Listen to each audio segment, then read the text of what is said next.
ईप 93। अंजलि ने स्वाभाविक रूप से जिया चौहान और विहान के बीच की बातचीत सुन ली।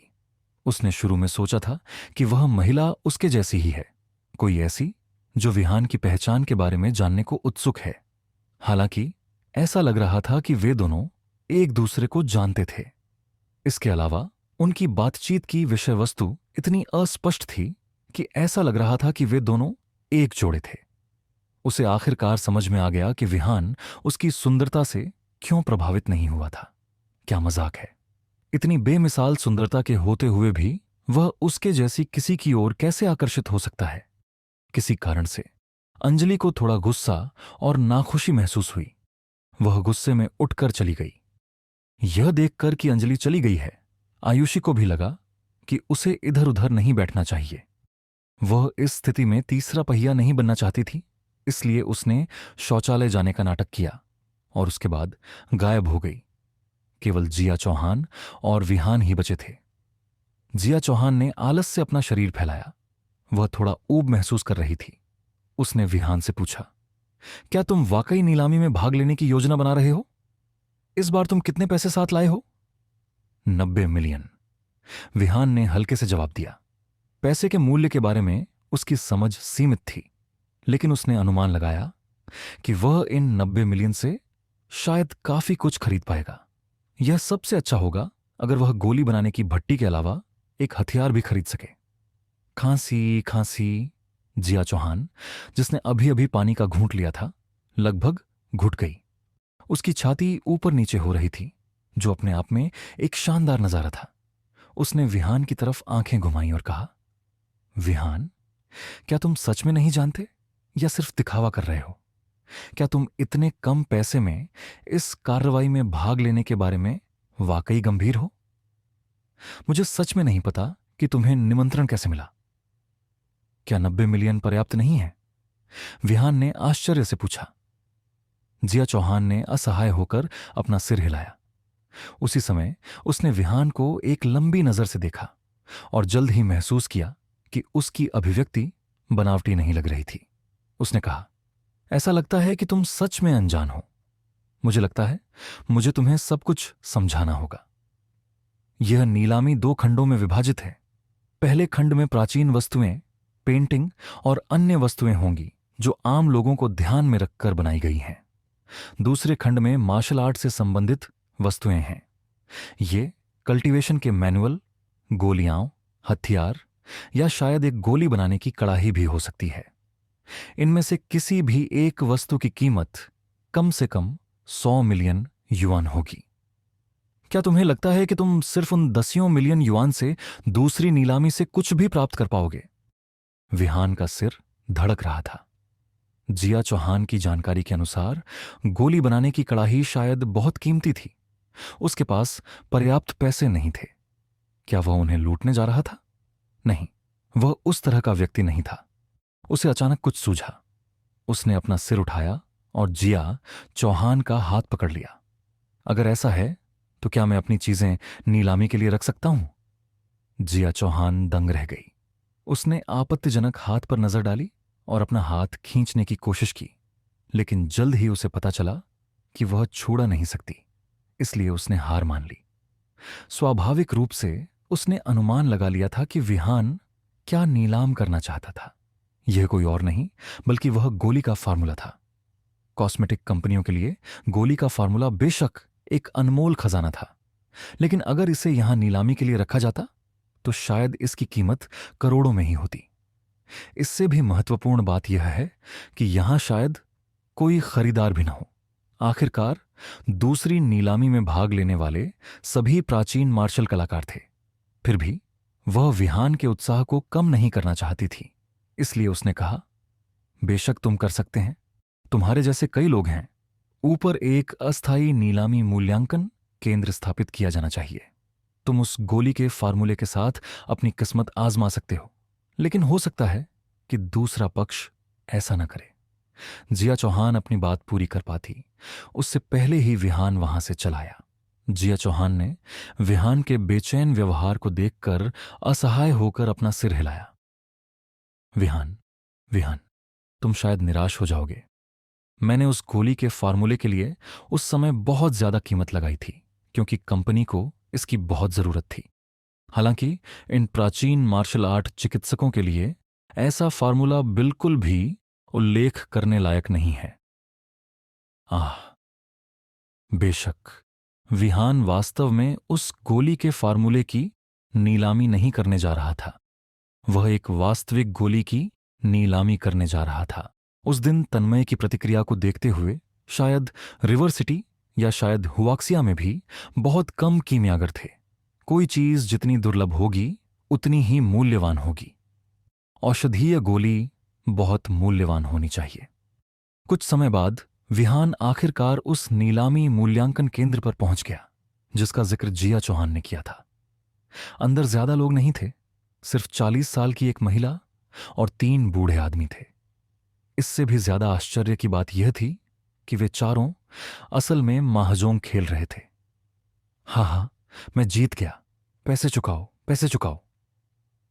आज मेरी किस्मत वाकई बहुत अच्छी है। 10 मिलियन प्रत्येक, एक भी सेंट कम नहीं। मोबाइल के जरिए पैसे ट्रांसफर करो। एक बूढ़ा आदमी उत्साह से चिल्ला रहा था। बाकी 3 लोग स्पष्ट रूप से नाखुश थे, लेकिन फिर भी उन्होंने आज्ञाकारी ढंग से पैसे ट्रांसफर कर दिए। विहान के मुंह के कोने थोड़े से हिले। ये महाजोंग दांव वाकई बहुत ज्यादा थे। एक जीत के लिए 10 मिलियन। उसने देखा कि वे चारों एक और गेम शुरू करने वाले थे, इसलिए उसने जल्दी से दरवाजा खटखटाया। जल्द ही 4 जोड़ी आंखें विहान पर पड़ीं। छोटे भाई, तुम यहां क्या कर रहे हो? क्या तुम नीलामी के लिए कुछ मूल्यांकित करवाने आए हो? महिला ने पूछा। विहान ने सिर हिलाया और अंदर चला गया। उसने इधर उधर की बातें नहीं की और अपनी जेब से एक औषधीय गोली निकाली। क्या इसे नीलामी में रखा जा सकता है? महिला ने विहान के हाथ में गोली को देखा और नाक भौं से कोड़ी।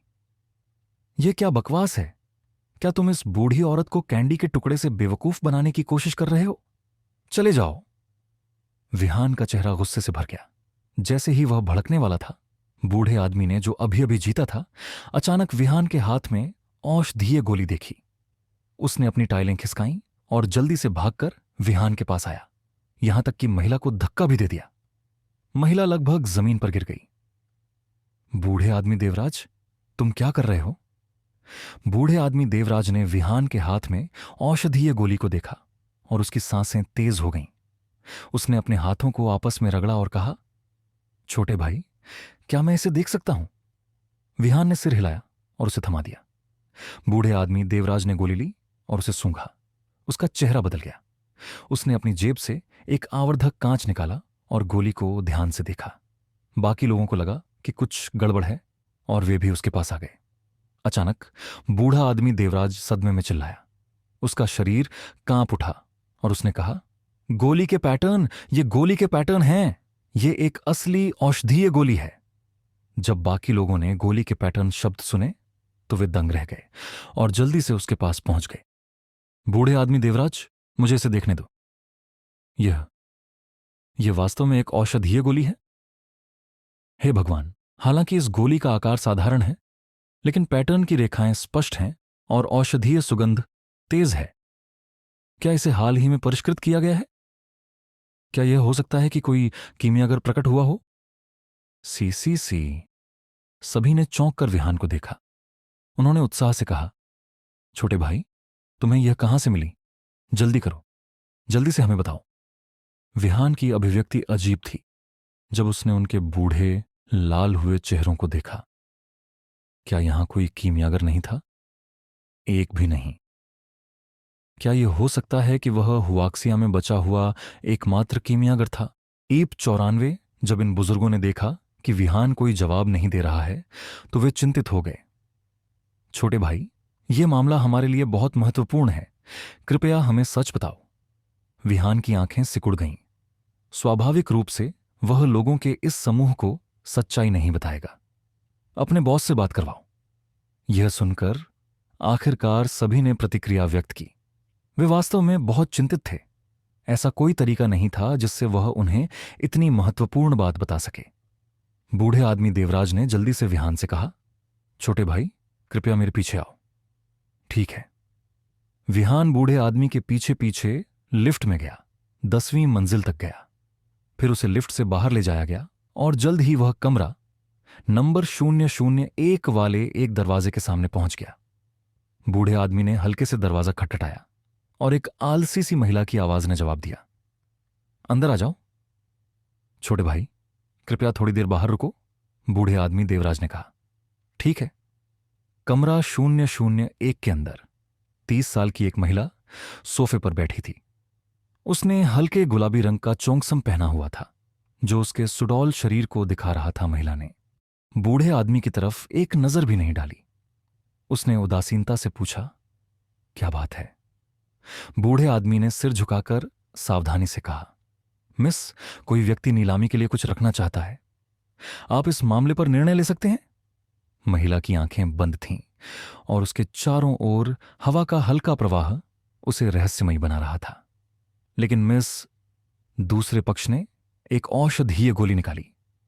जैसे ही बूढ़े आदमी ने यह कहा, महिला की आंखें अचानक आश्चर्य से खुल गईं। एक औषधीय गोली? क्या आप निश्चित हैं? बूढ़े आदमी ने जल्दी से आगे बढ़कर विहान की औषधीय गोली निकाली। महिला की उंगलियों ने हल्का सा इशारा किया और औषधीय गोली उसके हाथ में आ गई। उसकी खूबसूरत आंखें उस पर घूम गईं और वह अचानक बोल पड़ी, यह वास्तव में एक असली औषधीय गोली है और इसके रंग को देखते हुए इसे 1 महीने से भी कम समय पहले बनाया गया था। मिस, मैं सहमत हूं। क्या इस गोली का मालिक बाहर है? क्या वह बूढ़ा आदमी है? महिला ने पूछा। नहीं, दूसरा पक्ष 20 साल का एक युवा आदमी है। उसे अंदर आने दो। समझ गया। कुछ समय बाद विहान को कमरे में आमंत्रित किया गया और बूढ़ा आदमी उसे महिला के साथ छोड़कर चला गया। उसने सोफे पर चोंगसम में महिला की ओर देखा और थोड़ा हैरान हुआ। जिया चौहान की जानकारी के अनुसार यह महिला संभवतः नीलामी की प्रभारी थी।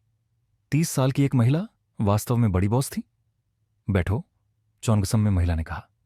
विहान बैठ गया और दूसरे पक्ष ने उसे 1 कप चाय पिलाई। फिर उसने अपना परिचय दिया। मेरा नाम वाणी बनर्जी है। मैं तुम्हें कैसे संबोधित करूं, छोटे भाई? छोटे भाई? विहान ने असहाय होकर अपना सिर हिलाया और बस इतना कहा, विहान। जिन लेंग्यान के लाल होंठ मुड़ गए। विहान, क्या अच्छा नाम है। हालांकि मैं तुमसे बहुत बड़ी हूं, इसलिए मैं अब से तुम्हें छोटा भाई ही कहूंगी। अपनी बात खत्म करने के बाद उसने जानबूझकर या अनजाने में विहान की जांघों पर नजर डाली और हंसी। हालांकि उसके सामने बैठी महिला काफी आकर्षक थी, लेकिन विहान को उसमें बिल्कुल भी दिलचस्पी नहीं थी। वह सीधे मुद्दे पर आ गया। बकवास बहुत हो गई। क्या मेरी गोली नीलाम हो सकती है या नहीं? वाणी ने सिर हिलाया। बेशक हो सकती है, बस मुझे नहीं पता कि तुम्हें यह गोली कहां से मिली, छोटे भाई। वाणी की खूबसूरत आंखों ने उसे देखा और आंख मारी। मुझे नहीं लगता कि मुझे तुम्हें यह बताने की जरूरत है, विहान ने ठंडे स्वर में उत्तर दिया। वाणी दंग रह गई। वह तुरंत मुस्कुराई और बोली, यह सही है। मैं खुद से आगे निकल रही थी। छोटे भाई, तुम इन औषधीय गोलियों में से कितनी नीलाम करने की योजना बना रहे हो? विहान ने अपनी जेब से कुछ और गोलियां निकालीं और उन्हें मेज पर रख दिया। 5। भले ही वाणी मानसिक रूप से तैयार थी, लेकिन 5 गोलियां देखकर उसकी आंखें थोड़ी झपक उठीं। मिस वाणी, आपको क्या लगता है कि ये 5 गोलियां कितने में बिक सकती हैं? विहान ने उत्सुकता से पूछा। कम से कम 1 अरब युआन। वाणी ने गोलियों को देखा और अपनी लार को गटक लिया। उसने कहा, हालांकि कोई चीज जितनी दुर्लभ होती है उतनी ही मूल्यवान होती है। यदि आप अधिकतम लाभ कमाना चाहते हैं तो मेरा सुझाव है कि आप केवल 1 को ही नीलामी के लिए रखें। विहान स्वाभाविक रूप से वाणी के इरादों को समझ गया। विहान मुस्कुराते हुए कहा, यदि ऐसा है तो कृपया अन्य 4 गोलियों के लिए अपनी कीमत बताएं, मिस वाणी। वाणी की सांसें तेज हो गईं। उसने विहान को घूरते हुए कहा, मिस्टर विहान, क्या आप इन 4 गोलियों को बनर्जी परिवार को बेचने के लिए तैयार होंगे? अनजाने में यहां तक कि उसे संबोधित करने का तरीका भी बदल गया था। विहान ने सिर हिलाया। हालांकि मुझे यकीन नहीं है कि बनर्जी परिवार उन्हें खरीद सकता है। वाणी ने जल्दी से अपने बैग से एक बैंक कार्ड निकाला और विहान से सम्मानपूर्वक कहा, मिस्टर मल्होत्रा, इस कार्ड में 1 बिलियन युआन है। कार्ड का पिन नंबर 256678 है। यह मेरी सभी मौजूदा संपत्तियों का प्रतिनिधित्व करता है और मैं इसका उपयोग आपसे ये 4 गोलियां खरीदने के लिए करूंगी। बेशक यह पर्याप्त नहीं है, इसलिए मैं एक और शर्त जोड़ूंगी। अब से मेरा बनर्जी परिवार मिस्टर मल्होत्रा का एहसानमंद है। समस्या चाहे जो भी हो, मेरा बनर्जी परिवार इसे हल करने में आपकी मदद करने की पूरी कोशिश करेगा। विहान ने सिर हिलाया। मूल रूप से सभी 5 गोलियों के लिए उसे मिलने वाली सबसे कम कीमत 1 बिलियन युआन थी। अब जब वे अलग अलग बेची जा रही थीं, तो उसने बनर्जी परिवार से एक एहसान के अलावा 1 बिलियन युआन के लिए 4 गोलियों का आदान प्रदान करके बहुत बड़ा लाभ कमाया। तो यह सौदा हो गया जिसकी नीलामी होने वाली है। आप बस इस कार्ड में पैसे ट्रांसफर कर सकते हैं। विहान उठकर चला गया क्योंकि नीलामी शुरू होने वाली थी। मिस्टर मल्होत्रा, अपना ख्याल रखना। विहान के जाने के बाद वाणी ने अपनी हथेली में औषधीय गोली को देखा और गहरी सोच में पड़ गई। काफी देर बाद उसने फोन किया और दूसरे पक्ष को कुछ निर्देश दिए। विहान मल्होत्रा नामक व्यक्ति की जांच करने में मेरी मदद करें। मुझे इस व्यक्ति के बारे में हर एक जानकारी चाहिए, जिसमें पिछले 6 महीनों में उसके संपर्क में आए सभी लोगों की जानकारी भी शामिल है। जब तक विहान नीलामी में पहुंचा, उसे एहसास हुआ कि यह पहले ही शुरू हो चुकी थी। उसने जल्दी से जिया चौहान और आयुषी को ढूंढ लिया। उनके बगल में एक खाली सीट थी जो जाहिर तौर पर उसके लिए छोड़ी गई थी। वह चला गया और बैठ गया। जिया चौहान की खूबसूरत आंखों ने आश्चर्य से ये चेन को देखा। फिर उसने मुस्कुराते हुए पूछा, क्या तुम्हें पर्याप्त पैसे मिले? विहान ने सिर हिलाया। 1 बिलियन युआन। मेरी किस्मत इतनी भी खराब नहीं थी। फट। आयुषी, जो उनके बगल में पानी पी रहा था, ने तुरंत पानी थूक दिया।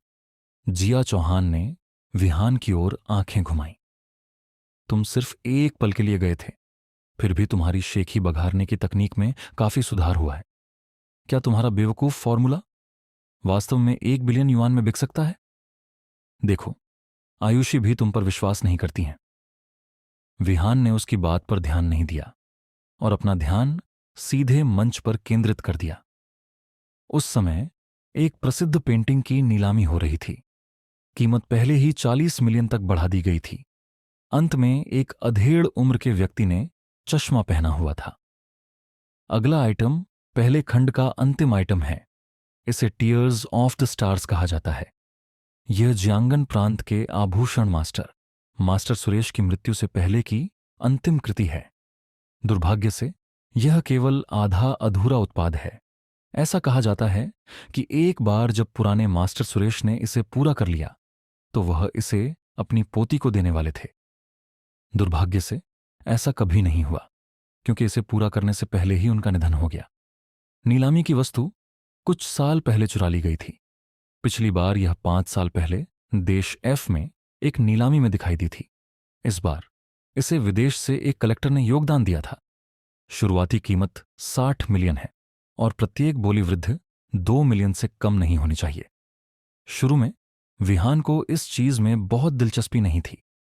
हालांकि उसे यह देखकर आश्चर्य हुआ कि जिया चौहान का नाजुक शरीर उसके बगल में कांप रहा था।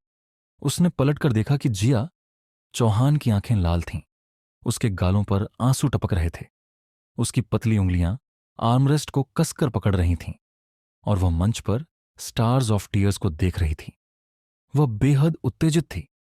विहान ने स्टेज पर स्टार्स ऑफ टीयर्स को भी देखा।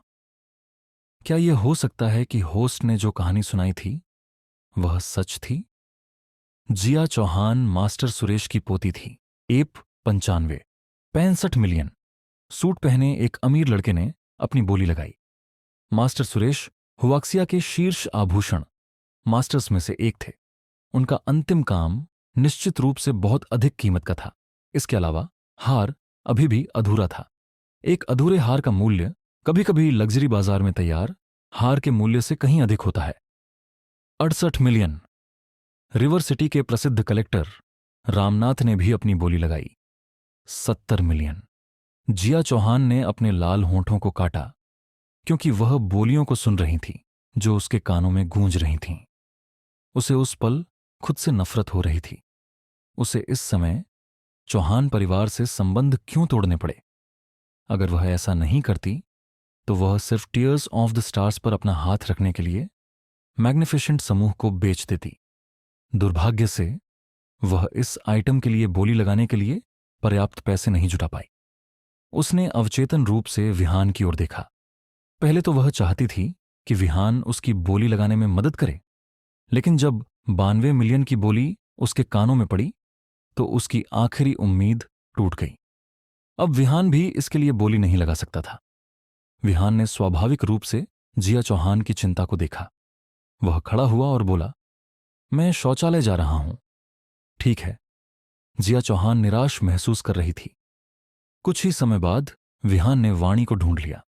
बिना किसी बात को घुमाए फिराए उसने वाणी से किसी ऐसे व्यक्ति को खोजने के लिए कहा जो उसे टीयर्स ऑफ द स्टार्स के लिए बोली लगाने में मदद करे।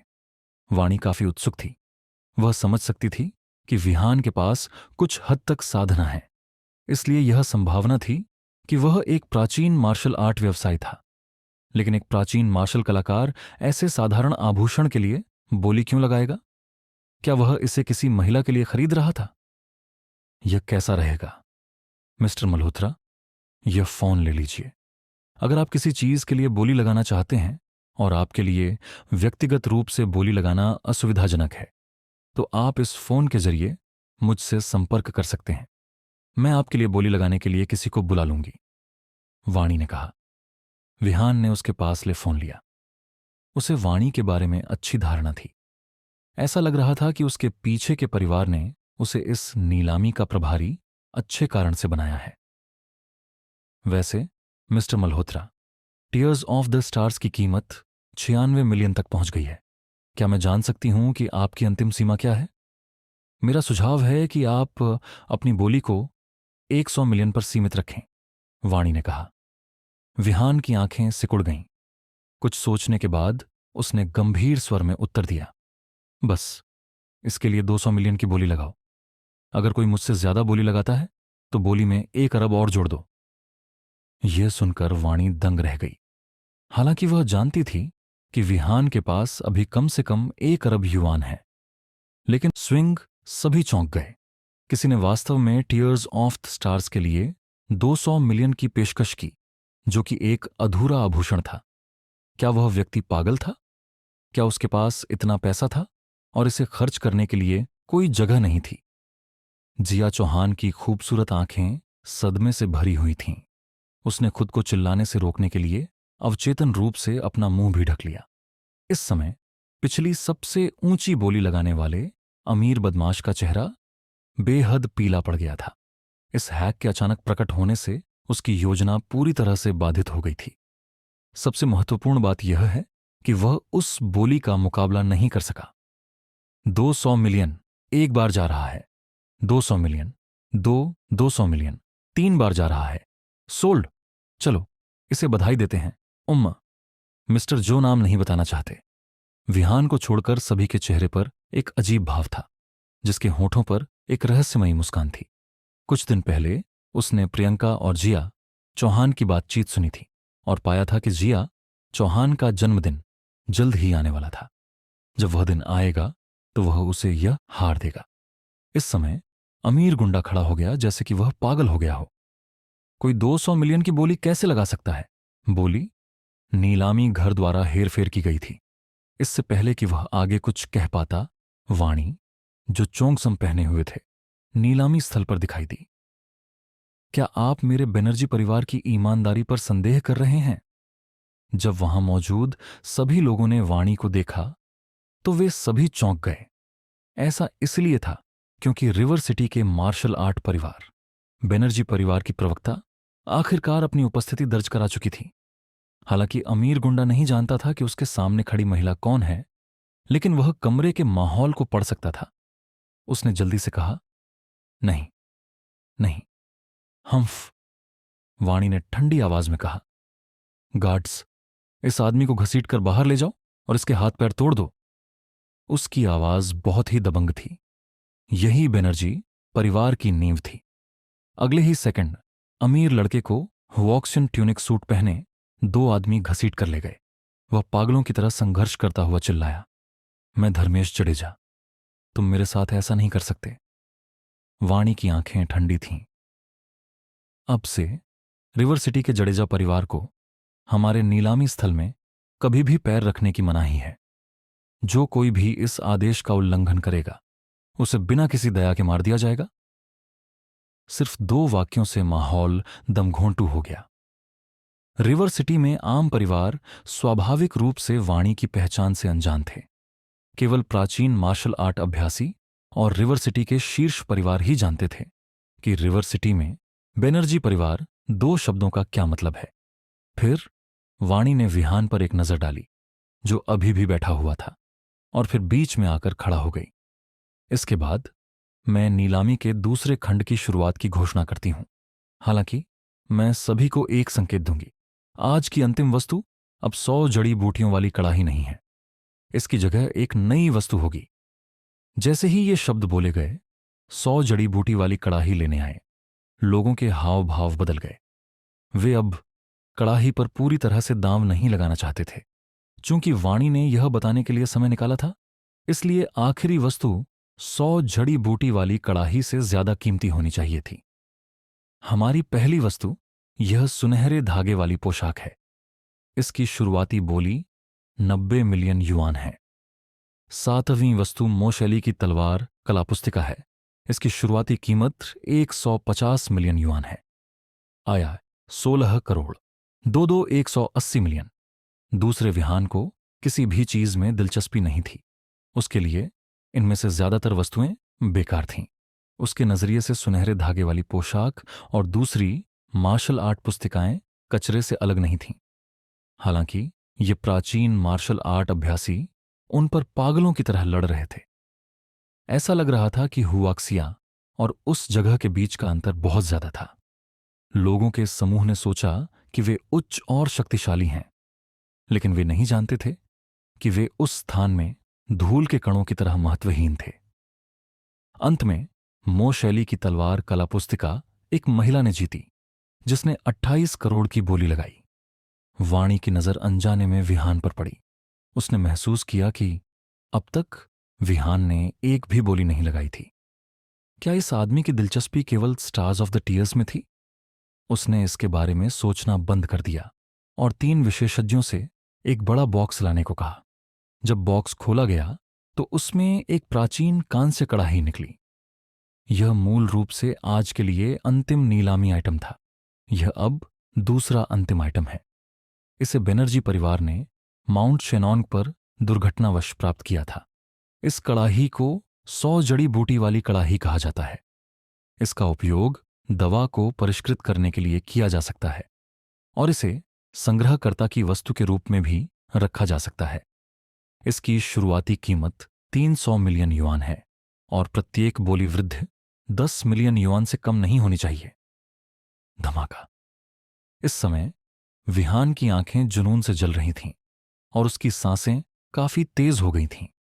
ऐसा इसलिए था क्योंकि मंच पर 100 जड़ी बूटियों वाली कड़ाही वह गोली वाली कड़ाही थी जिसका वह सपना देख रहा था। इसके अलावा इसका ग्रेड कम नहीं था। ईप 90 छह विहान के कान पहले से ही बज रहे थे क्योंकि बोलियां लगातार आ रही थीं। केवल 5 मिनट में उच्चतम बोली 400 मिलियन तक पहुंच गई थी। यह देखा जा सकता था कि अधिकांश लोग 100 जड़ी बूटियों वाली कड़ाही के लिए यहां आए थे। अगर यह तथ्य न होता कि बाद में नीलामी के लिए इससे भी अधिक महत्वपूर्ण वस्तु थी, तो अभी का दृश्य और भी अधिक अराजक होता। विहान की आंखें थोड़ी सिकुड़ गईं। उसने तुरंत वाणी को एक टेक्स्ट संदेश भेजा जिसमें उसे 100 जड़ी बूटियों वाली कड़ाही के लिए बोली लगाने के लिए कहा गया। वाणी, जो मंच पर थे, ने टेक्स्ट संदेश देखा और एक बेहद सेक्सी मुस्कान बिखेरी। उसने आखिरकार अपनी चाल चल दी है। ऐसा लगता है कि वह 100 जड़ी बूटियों वाली कड़ाही पाने के लिए दृढ़ संकल्पित है। क्या उसके पीछे कीमियागर ने उसे इसके लिए बोली लगाने के लिए कहा था? बेशक यह विचार कि विहान कीमियागर है, वाणी के दिमाग में कभी नहीं आया। उसकी कम उम्र को देखते हुए कौन विश्वास करेगा कि वह कीमिया को समझ सकता है और उसमें महारत हासिल कर सकता है? 430 मिलियन, 440 मिलियन। कीमत अभी भी बढ़ रही थी, लेकिन अब बहुत से लोग बोली नहीं लगा रहे थे। इस स्तर पर वे सभी तर्कसंगत लोग थे जो तत्काल लाभ का विश्लेषण करेंगे। वाणी ने भीड़ पर नजर डाली। जब उसने उस व्यक्ति को देखा जिसने अभी अभी बोली लगाई थी, तो वह थोड़ी देर के लिए दंग रह गई। ये वास्तव में देशमुख परिवार का कोई व्यक्ति था। रिवर सिटी में केवल 3 मार्शल आर्ट परिवार थे। बनर्जी परिवार के अलावा अन्य 2 परिवार देशमुख परिवार और सिंह परिवार थे। जिसने अभी अभी बोली लगाई थी वह देशमुख परिवार का तीसरा युवा मास्टर सचिन देशमुख था। सचिन देशमुख की अच्छी प्रतिष्ठा नहीं थी। वह निर्दयी था और जो चाहता था उसे पाने के लिए कुछ भी कर सकता था। अगर विहान वास्तव में बोली जीत जाता तो बड़ी समस्या होती। वाणी ने इस बारे में सोचना बंद कर दिया और जल्दी से विहान को एक टेक्स्ट संदेश भेजा जिसमें उसे मामले की गंभीरता के बारे में बताया गया। उसने सोचा था कि विहान हार मान लेगा, लेकिन उसे उम्मीद नहीं थी कि वह सिर्फ एक शब्द में जवाब देगा। बोली, मैंने तुम्हारी गोलियां 1 बिलियन युआन में खरीदी और बहुत बड़ा फायदा उठाया। इसे भूल जाओ। मैं एक बार इससे निपटने में तुम्हारी मदद करूंगी। वाणी ने बड़बड़ाते हुए कहा। 460 मिलियन। सचिन ने एक और बोली लगाई। इसके तुरंत बाद प्रसारण प्रणाली से एक आवाज आई। एक अनाम सज्जन ने 500 मिलियन की बोली लगाई है। पूरा नीलामी स्थल शांत हो गया। सभी ने मान लिया था कि रहस्यमय व्यक्ति जिसने इतनी ऊंची कीमत पर टीयर्स ऑफ द स्टार्स की बोली जीती थी प्राचीन मार्शल आर्ट की दुनिया से नहीं था। हालांकि अब ऐसा लग रहा था कि वह पागल था। क्या यह आदमी पागल था? क्या उसे इस नीलामी की लय को बाधित करना था? सचिन की ठंडी आंखों ने इधर उधर देखा। उसने नाक सिकोड़ते हुए कहा, 430 मिलियन। जैसे ही उसने बोलना समाप्त किया, प्रसारण प्रणाली से आवाज फिर से बोली। एक अनाम सज्जन ने 600 मिलियन की बोली लगाई है। बकवास। ये एक बकवास उपद्रवी था। ये आदमी 100 मिलियन की वृद्धि में बोली लगा रहा था। 100 जड़ी बूटियों वाली कड़ाही की कीमत अधिकतम 500 मिलियन युआन थी। फिर भी बोलियां अब उस कीमत को पार कर गई थीं। 600 मिलियन युआन। ये कौन है? सचिन का चेहरा लाल हो गया। उनकी राय में इस बोली के पीछे का व्यक्ति निस्संदेह उनके देशमुख परिवार को भड़का रहा था। वह तुरंत उठ खड़ा हुआ और भीड़ को देखा। उसने बिना किसी हिचकिचाहट के धमकी दी, मुझे परवाह नहीं है कि तुम कौन हो या तुम क्यों छिपे हो। अगर तुमने फिर से कीमत बढ़ाने की हिम्मत की तो देशमुख परिवार तुम्हें जरूर ढूंढ लेगा। मैं तुम्हें आज तुम्हारे के पर पछतावा करवाऊंगा। यह एक स्पष्ट धमकी थी। सचिन बैठ गया और फिर से पुकारा, 610 मिलियन। यह उसकी अंतिम पंक्ति थी। अचानक प्रसारण प्रणाली ने फिर से आवाज लगाई। एक अनाम सज्जन ने 700 मिलियन की बोली लगाई है। पूरे हॉल में मौत का सन्नाटा छा गया। धमाका। सचिन ने अपनी हथेली को अपने सामने की मेज पर पटक दिया। उसके सामने की महोगनी की मेज टुकड़े टुकड़े हो गई। यह स्पष्ट था कि उसकी ताकत कितनी भयानक थी। यह प्रहार देशमुख परिवार के गुस्से का प्रतिनिधित्व करता था। वाणी, जो मंच पर थी, ने भावशून्य विहान की ओर देखा और असहायता से अपना सिर हिलाया। उसने हथौड़ा उठाया और कहा, 700 मिलियन। एक बार जा रहा है। 700 मिलियन 2 बार जा रहा है। 700 मिलियन 3 बार जा रहा है। सोल्ड। मंच के नीचे विहान ने उत्साह में अपनी मुट्ठियां भींच लीं। उसने आखिरकार कड़ाही हासिल कर ली थी। उसने स्वाभाविक रूप से सचिन देशमुख को देखा था, लेकिन जबकि अन्य लोग देशमुख परिवार से डर सकते थे, विहान नहीं।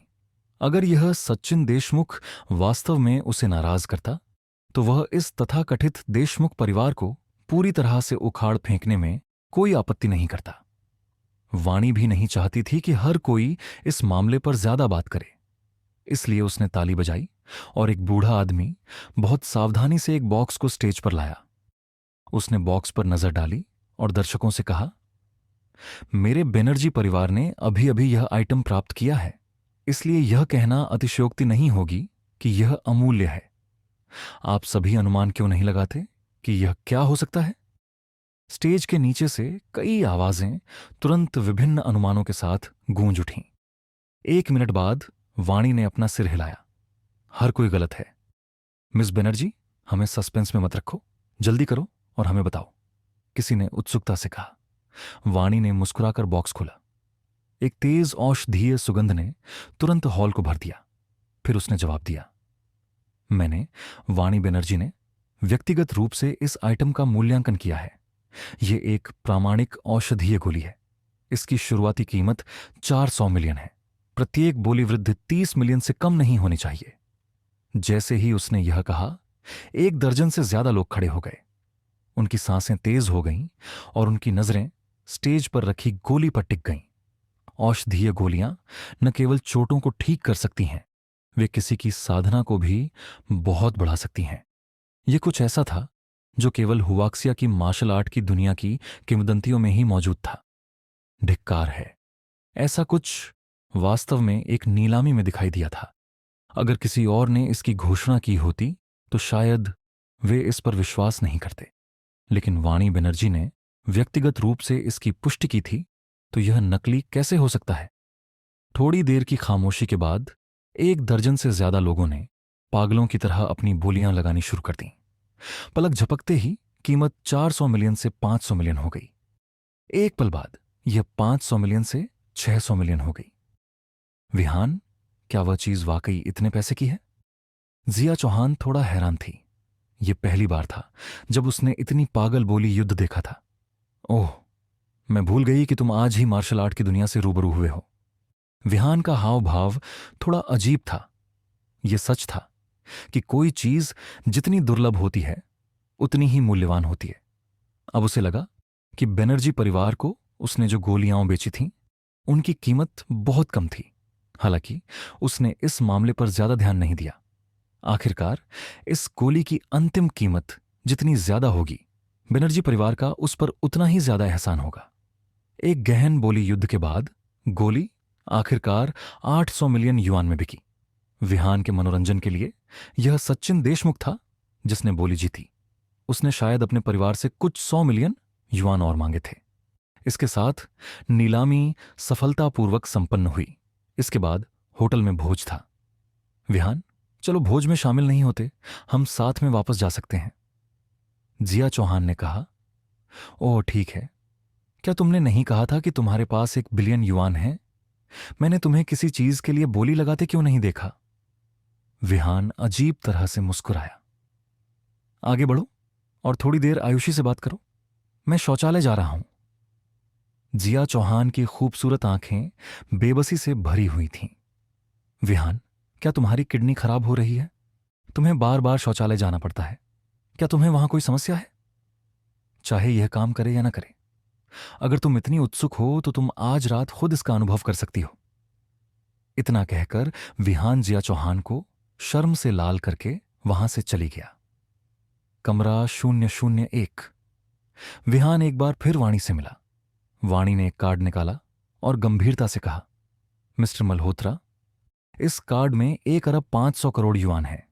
800 करोड़ नीलामी से है और शेष 700 करोड़ मेरे पिता से है। बेशक बनर्जी परिवार अभी भी तुम्हारा एहसानमंद है। आखिरकार हमने मिस्टर मल्होत्रा की उदारता का फायदा उठाया। विहान ने बिना किसी शिष्टाचार के उससे बैंक कार्ड ले लिया। 100 जड़ी बूटियों वाली कड़ाही के बारे में क्या? वाणी ने कागज का एक टुकड़ा थमा दिया। मिस्टर मल्होत्रा, सुरक्षा कारणों से कृपया इस पर अपना पता और फोन नंबर लिखें। मैं आज रात इसे व्यक्तिगत रूप से पहुंचाने के लिए किसी को भेजूंगी। ठीक है, उसने कहा। विहान ने अपना फोन नंबर और टॉमसन रेसिडेंस का पता लिख लिया। मिस्टर मल्होत्रा, क्या आप भोज के लिए रुक रहे हैं? मेरे पिता आपको रात के खाने पर आमंत्रित करना चाहते हैं। वाणी अपनी बात पूरी कर पाती, इससे पहले ही विहान ने उसे मना कर दिया। मैं आज रात होटल में खाना नहीं खाऊंगा। मेरे दोस्त ने पहले ही कुछ खाना बना रखा है। मुझे बाहर खाने की आदत नहीं है। ठीक है, आज रात समय पर सामान भेजना याद रखना। विहान उसे अपने निर्देश देने के बाद जाने के लिए तैयार हो गया। वाणी के चेहरे पर उलझन भरी अभिव्यक्ति थी। रिवर सिटी में कौन उसके पिता के रात्रिभोज के निमंत्रण को अस्वीकार करने की हिम्मत करेगा? अनेक मार्शल आर्ट विशेषज्ञ उसके पिता के साथ रात्रिभोज करने के अवसर के लिए कतार में खड़े होंगे। फिर भी किसी तरह इस बच्चे ने वास्तव में निमंत्रण ठुकरा दिया था। क्या उसने वास्तव में सोचा था कि 100 जड़ी बूटियों वाली कड़ाही जीतने से सब कुछ शांतिपूर्वक समाप्त हो जाएगा? उसके पिता उसकी जान बचाने के लिए उसे भोजन करा रहे थे। विहान, विहान, भले ही तुमने 100 जड़ी बूटियों वाली कड़ाही जीत ली हो, फिर भी तुम्हें इसे रखने के लिए योग्यताएं होनी चाहिए। अगर तुमने देशमुख परिवार को नाराज किया और तुम्हारे पास शक्तिशाली सेना का संरक्षण नहीं है, तो तुम मौत को दावत दे रहे होगे। बनर्जी, परिवार ने तुम्हें एक मौका दिया था, लेकिन तुमने उसे संज एप 97 मिलेनियम होटल की 5वीं मंजिल पर निगरानी कक्ष के अंदर 3 सुरक्षा गार्ड जमीन पर लेटे हुए देखे जा सकते थे। सचिन देशमुख अपने पैरों को क्रॉस करके अंदर बैठा था। उसने अपने हाथों में सावधानी से एक डिब्बा पकड़ा हुआ था। डिब्बे के अंदर एक गोली थी जिसमें से एक तेज औषधीय खुशबू आ रही थी। मुझे आज अप्रत्याशित आश्चर्य मिलने की उम्मीद नहीं थी। इस गोली की औषधीय खुशबू बेहद शुद्ध है। यह हमारे देशमुख परिवार के संग्रह में मौजूद गोलियों से कई गुना अलग है। यह कुछ हद तक दिलचस्प है, सचिन के बगल में बैठे बूढ़े व्यक्ति ने भी कहा। यंग मास्टर, गोली के पैटर्न के अनुसार इस गोली को पिछले 10 दिनों के भीतर परिष्कृत किया जाना चाहिए था। ओ, मुझे नहीं पता कि बनर्जी परिवार को यह चीज कहां से मिली, लेकिन यह देखते हुए कि बनर्जी परिवार का बूढ़ा लोमड़ी वास्तव में नीलामी के लिए इतनी अच्छी औषधीय गोली देने के लिए तैयार था, क्या यह हो सकता है कि बनर्जी परिवार ने पहले से ही ऐसी गोलियां आपूर्ति करने वाला कोई चैनल सुरक्षित कर लिया हो? सचिन देशमुख ने बड़बड़ाया। बूढ़े व्यक्ति ने उत्तर दिया, ऐसा होने की संभावना बहुत अधिक है। हालांकि वाणी बनर्जी एक महिला है, लेकिन वह ताकत और रणनीति के मामले में बनर्जी परिवार के बाकी सदस्यों से कहीं ज्यादा सक्षम है। बनर्जी परिवार ने उसे तूफान की आंख में धकेल दिया। इसकी एक वजह है। अगर बनर्जी परिवार ने वाकई ऐसे चैनल पर अपना हाथ रख लिया है, तो वे निश्चित रूप से जल्द ही देशमुख परिवार से बहुत आगे निकल जाएंगे। सचिन देशमुख की आंखें ठंडी हो गईं। उसने उस आदमी की ओर देखा जो निगरानी कैमरों की जांच कर रहा था और पूछा, क्या तुम्हें उस मामले के बारे में कुछ मिला है जिसकी जांच करने के लिए मैंने तुम्हें कहा था? उस आदमी ने सिर हिलाया और सचिन देशमुख को एक टैबलेट थमा दिया। टैबलेट पर 3 दृश्य दिखाए गए थे। पहला वह था जब विहान पहली बार वाणी के कमरे में गया था। दूसरा वह था जब उसने नीलामी के दौरान फिर से वाणी की तलाश की। आखिरी दृश्य वह था जब विहान नीलामी समाप्त होने के बाद अपने कमरे से बाहर निकला। उस आदमी ने आगे कहा, यंग मास्टर, होटल के निगरानी कैमरे के फुटेज के अनुसार यह आदमी ही होना चाहिए जिसने हमारी 100 जड़ी बूटियों वाली कड़ाही चुराई थी। यह गोली भी शायद उसी की है। सचिन तुरंत उठ खड़ा हुआ। उसकी आंखों में हत्या करने का इरादा और जुनून भरा हुआ था। क्या यह व्यक्ति इस सब के पीछे था? क्या तुम्हें यकीन है? वह आदमी कुछ पल के लिए झिझका और फिर बोला, 100 जड़ी बूटियों वाली कड़ाही और गोली दोनों ही देशमुख परिवार के लिए महत्वपूर्ण मामले हैं। वाणी बनर्जी इस तरह के मामलों को व्यक्तिगत रूप से संभालेंगी। मैंने निगरानी फुटेज की जांच की है। वाणी बनर्जी ने आज ही इस आदमी से मुलाकात की है, इसलिए वह हमारे लक्ष्य की तरह है। सचिन ने स्क्रीन पर विहान की आकृति को देखा और व्यंग्य किया, तुमने मेरे देशमुख परिवार की चीजों को छूने की भी हिम्मत की। तुम सच में नहीं जानते कि मृत्यु शब्द कैसे लिखा जाता है। चलो चलते हैं। मैं इस बच्चे से मिलना चाहता हूं और देखना चाहता हूं कि उसका आत्मविश्वास कहां से आता है। सचिन के निगरानी कक्ष से बाहर निकलने के बाद वाणी निगरानी कक्ष में पहुंची। वह निगरानी फुटेज को मिटाना चाहती थी। पहले यह मामला हमेशा नौकरों पर छोड़ दिया जाता था, लेकिन इस बार उसने खुद ही यह काम करने का फैसला किया। हालांकि जब उसने निगरानी कक्ष में सुरक्षा गार्डों को जमीन पर लेटा हुआ देखा तो उसके चेहरे के भाव बदल गए। जाहिर है कि वह बहुत देर से आई थी। इसके अलावा जो लोग निगरानी कक्ष में घुसे थे वे निश्चित रूप से देशमुख परिवार से थे। विहान खतरे में था। हालांकि विहान ने उसके पिता के रात्रिभोज के निमंत्रण को अस्वीकार कर दिया था, फिर भी बनर्जी परिवार को उसकी औषधीय गोलियों की बदौलत बहुत बड़ा वरदान मिला था। वह विहान को इस तरह से मझधार में नहीं छोड़ सकती थी। बलजीत बनर्जी। मिस, मैं यहां हूं, एक अधेड़ उम्र के व्यक्ति ने जवाब दिया। विहान और बाकी लोगों का पीछा करो। अगर उसकी जान को खतरा है तो उसे बचा लो। यह हमारा भी एहसान चुकाने का तरीका है, जो हम उसके एहसानों का बदला चुकाने के लिए करते हैं। Yes miss. विहान और जिया चौहान मिलेनियम होटल के प्रवेश द्वार से एक साथ बाहर निकले। आयुषी उनके पीछे चुपचाप चल रही थी। उसे बेचैनी महसूस हो रही थी। विहान, जो आगे चल रहा था, उसे अचानक कुछ याद आया। विहान ने आयुषी को देखने के लिए पीछे मुड़कर पूछा, तुम वापस कैसे जा रही हो? मिस्टर मल्होत्रा, मैं टैक्सी ले लूंगी। विहान दंग रह गया। मेहता परिवार की पृष्ठभूमि को देखते हुए आयुषी को हर बार बाहर जाने पर एक ड्राइवर का इंतजार करना पड़ तथा था। अब उसे टैक्सी कैसे लेनी पड़ी? क्या ऐसा हो सकता है कि मेहता परिवार के साथ वाकई कुछ बड़ा हुआ हो? जब वह पहली बार रिवर सिटी आया था तो वीरेंद्र मेहता ने उसकी बहुत मदद की थी। अगर मेहता परिवार मुसीबत में होता तो वह चुपचाप बैठकर कुछ नहीं करता। क्या घर पर कुछ हुआ है? विहान ने पूछा।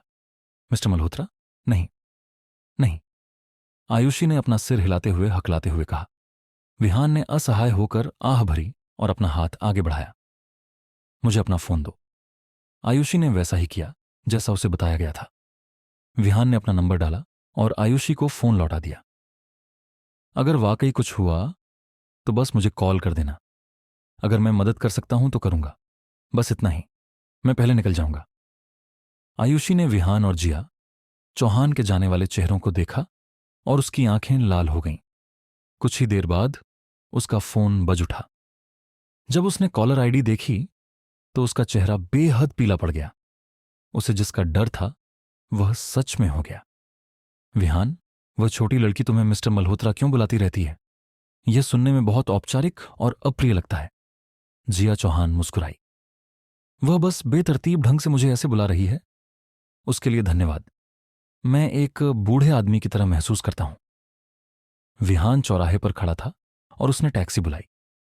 जैसे ही वह जिया चौहान के साथ टैक्सी में बैठने वाला था, उसकी आंखों में एक ठंडी चमक चमक उठी और उसने जल्दी से ड्राइवर से कहा, मिस्टर, हम आखिरकार नहीं जाएंगे, आप जा सकते हैं।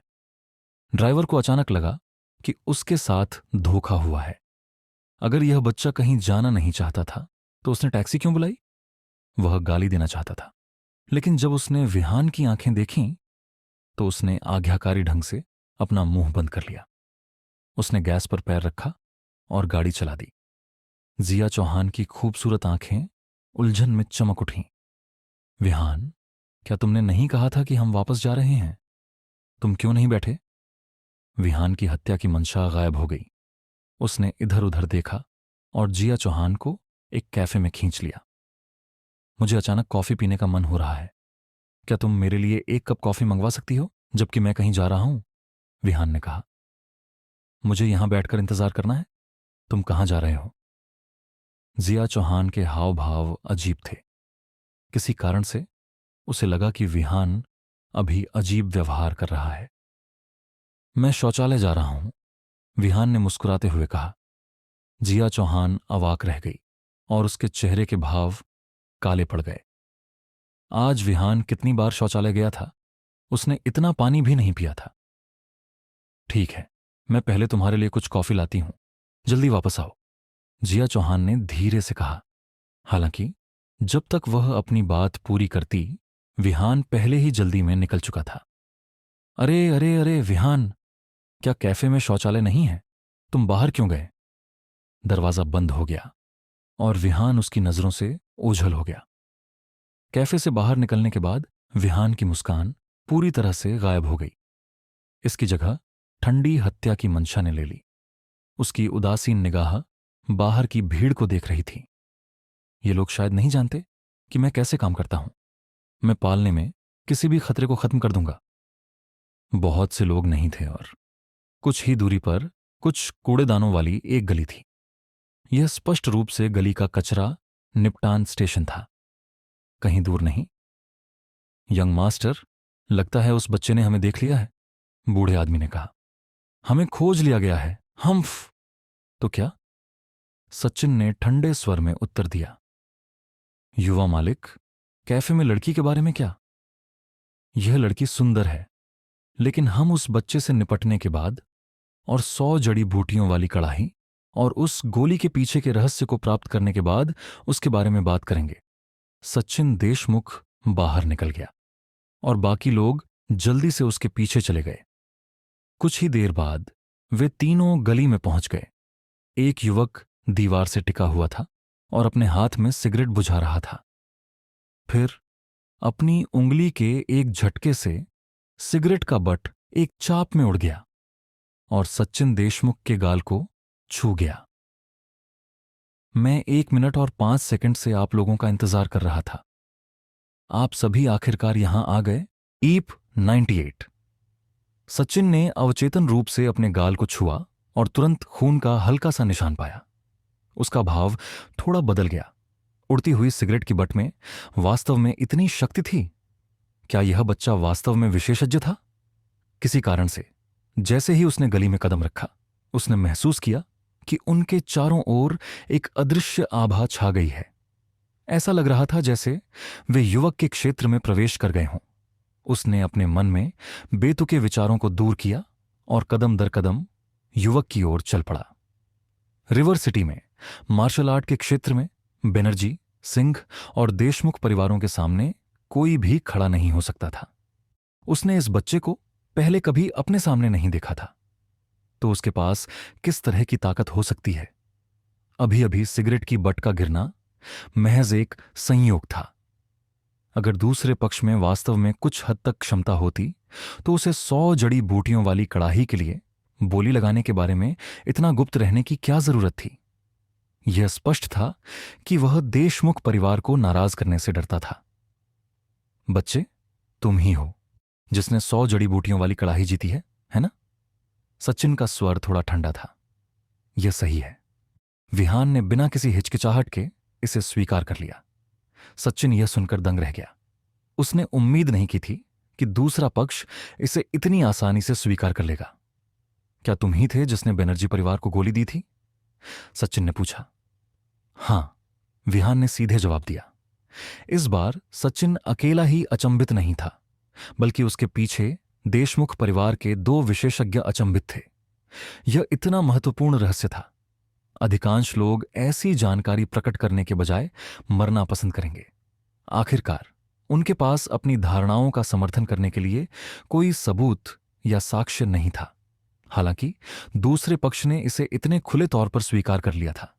यह पूरी तरह से सभी की उम्मीदों से परे था। क्या वह मूर्ख था?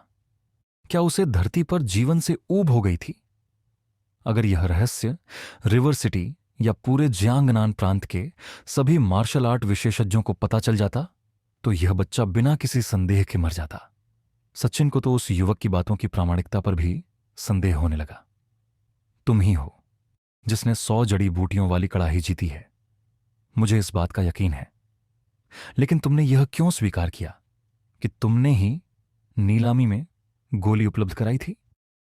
क्या तुम हुआक्सिया में औषधीय गोलियों के महत्व को जानते हो? मुझे लगता है कि तुम जैसे कूड़ेदान को शायद यह भी नहीं पता होगा कि औषधीय गोली क्या होती है। सचिन की आवाज का लहजा तीखा था।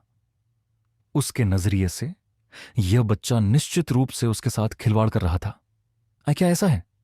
दूसरे विहान के होंठ मुस्कुराहट में बदल गए। अगले ही पल उसने अपनी जेब से मुट्ठी भर औषधीय गोलियां निकाली। यह पूरी मुट्ठी भर थी। तो क्या ये गोलियां तुम्हें मनाने के लिए पर्याप्त हैं? इस समय सचिन और देशमुख परिवार के अन्य 2 विशेषज्ञ दंग रह गए। गली में सन्नाटा छा गया। उनकी नजरें विहान के हाथ में मौजूद औषधीय गोलियों पर टिकी थीं। औषधीय गोलियों का एक बड़ा मुट्ठी भर। वे मूर्तियों की तरह उसे घूर रहे थे, जरा भी हिले नहीं। उन्होंने सांस लेने की भी हिम्मत नहीं की। इस बच्चे के पास वाकई औषधीय गोलियां थीं, गोलियों के पैटर्न वाली गोलियां। कुछ समय बाद सचिन को आखिरकार होश आया और उसकी आंखों से ठंडी हत्या की मंशा झलकने लगी। जहां तक उसका सवाल था, वे सभी औषधीय गोलियां उसकी थीं। यह बच्चा उन्हें पाने के लिए बिल्कुल भी योग्य नहीं था। एक बार जब उसे ये गोलियां मिल गईं, तो भविष्य में परिवार के मुखिया का पद निश्चित रूप से उसका होगा। उसने अपना सिर उठाया और एक भयावह मुस्कान प्रकट की। बच्चे, होशियार बनो। वो गोलियां मुझे सौंप दो और मुझे बताओ कि वे कहां से आई हैं। अगर तुम ऐसा करोगे तो मैं तुम्हें अपना कुत्ता बनने दूंगा और रिवर सिटी में कोई भी तुम्हारे साथ खिलवाड़ करने की हिम्मत नहीं करेगा। विहान ने आलस से हाथ फैलाए और सचिन की ओर देखा। उसने उदासीनता से कहा, अरे, क्या तुम जानते हो कि मैंने तुम्हें यह सब क्यों बताया? क्यों? सचिन ने अवचेतन रूप से पूछा। क्योंकि केवल मृतक ही हमेशा के लिए रहस्य रख सकते हैं। विहान की आवाज में द्वेष की भावना थी। इस अचानक वाक्य ने गली में माहौल को भारी कर दिया। हवा में तनाव का संकेत था। सचिन के चेहरे का भाव गहरा हो गया। उसने अपने बगल में अधेड़ उम्र के आदमी की ओर देखा और कहा, एल्डर विनोद, इस बच्चे के हाथ और पैर तोड़ दो और इसे मेरे पास लाओ। हां, यंग मास्टर। जैसे ही उसने बोलना समाप्त किया, एल्डर विनोद आगे बढ़ गया। वह धनुष से छोड़े गए तीर की तरह उछला। जब वह विहान से 3 मीटर दूर था, तो वह अचानक हवा में उछल गया और दीवार पर जा लगा। उसके दृष्टिकोण से जड़ता ने उसे 5 मीटर ऊंचा कूदने की अनुमति दी। फिर उसने पलटकर पूरी ताकत से विहान को लात मारी। इस लात की शक्ति एक आधे कदम के पारलौकिक क्षेत्र के मार्शल कलाकार के हमले के बराबर थी। उसके पैर में कई 100 पाउंड का बल था। आसपास की हवा चीख उठी। एक बार जब यह विहान के शरीर पर गिरता, तो भले ही वह मरता नहीं, लेकिन वह जीवन भर के लिए अपंग हो जाता। विहान की आंखों में हत्या का इरादा और भी मजबूत होता गया।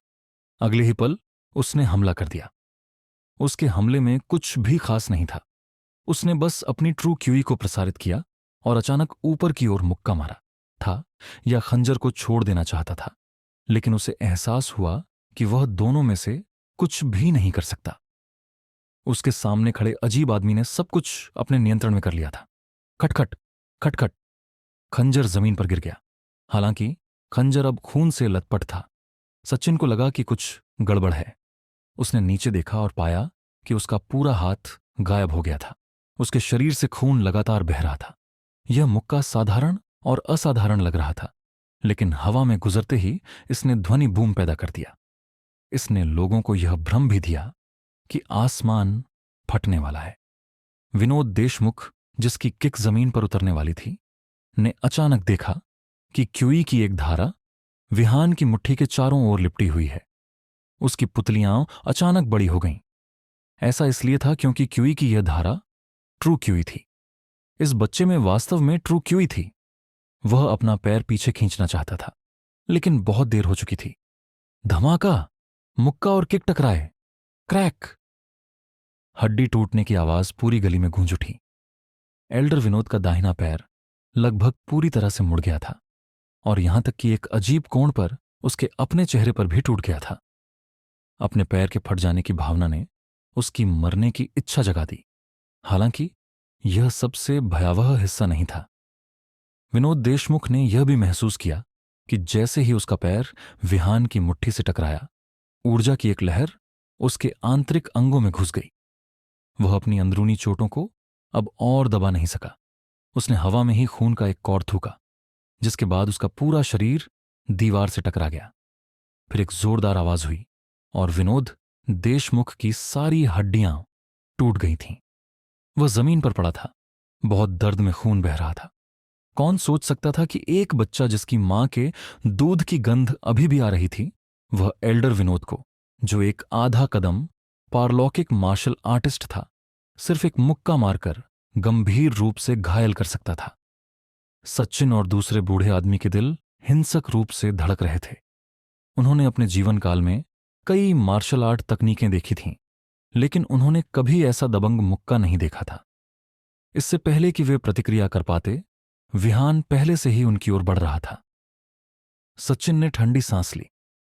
तुम छोटे बदमाश, तुमने मेरे देशमुख परिवार के सदस्य को मारने की हिम्मत कैसे की? क्या तुम जानते हो कि तुमने क्या किया है? तुम्हारे माता पिता और तुम्हारे आसपास के सभी लोग, जिसमें कॉफी शॉप की वह महिला भी शामिल है, मर जाएंगे। रिवर सिटी के मार्शल आर्ट परिवार ऐसी चीज नहीं है जिसके साथ तुम जैसे शक्तिहीन लोग खिलवाड़ कर सकें। तुम बहुत ज्यादा बोलते हो। विहान की ठंडी आवाज उसके कानों तक पहुंच चुकी थी। एल्डर दिनेश, चलो उसे साथ में मार देते हैं। सचिन के हाव भाव में काफी बदलाव आया। वे दोनों ग्रैंड मास्टर दायरे में थे। सचिन की राय में अगर वे सेना में शामिल हो जाते तो वे अपने सामने खड़े युवक को मार सकते थे।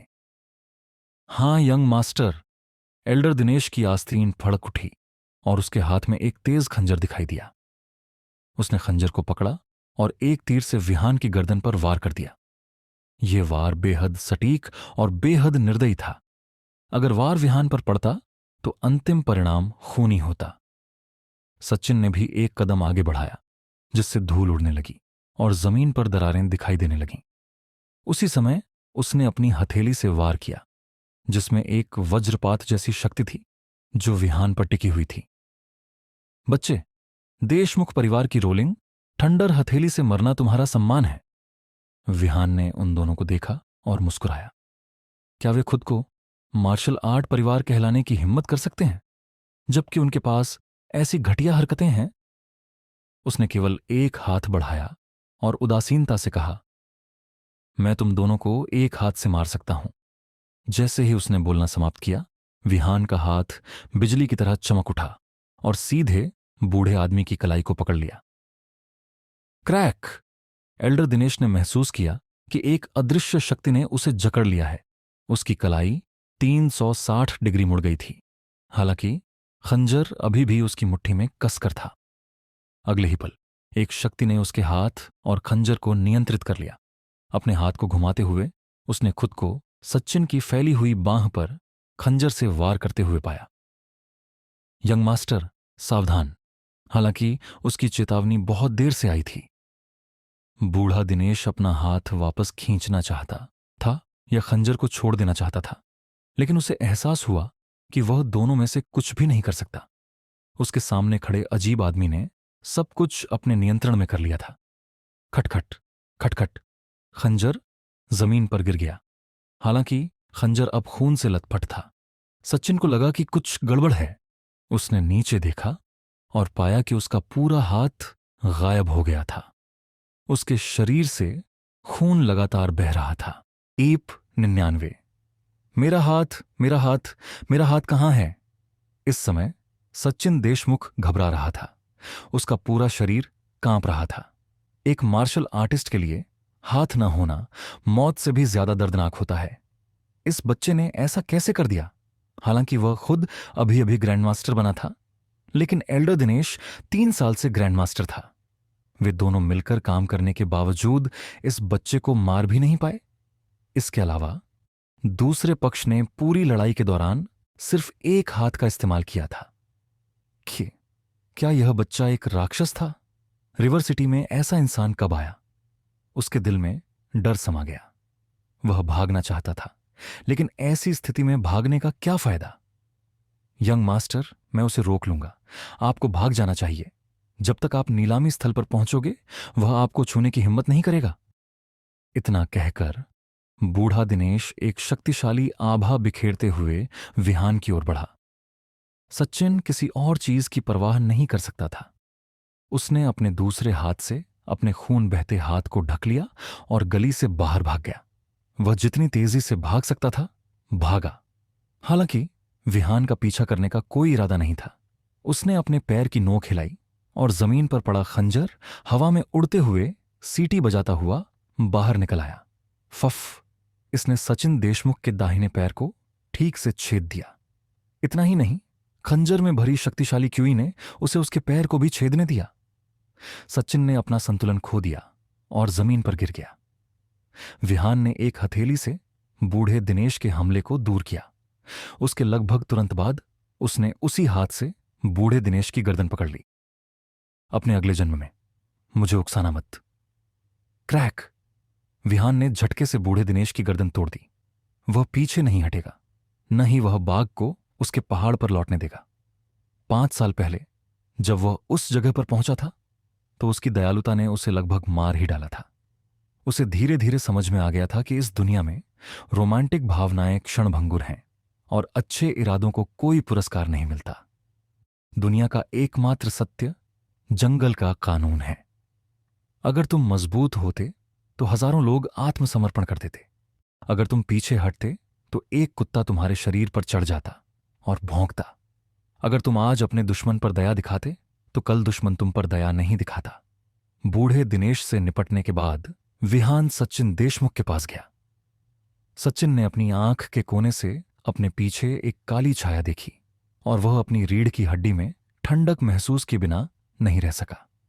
देशमुख परिवार के 2 विशेषज्ञ मर चुके थे। वह स्वाभाविक रूप से अगली पंक्ति में था। तुम मुझे नहीं मार सकते। मैं देशमुख परिवार का तीसरा यंग मास्टर हूं।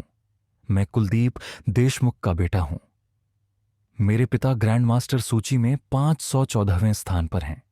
अगर तुम मुझे मार दोगे तो तुम कुलदीप देशमुख को अपमानित करोगे। तुम पूरे देशमुख परिवार को अपमानित करोगे।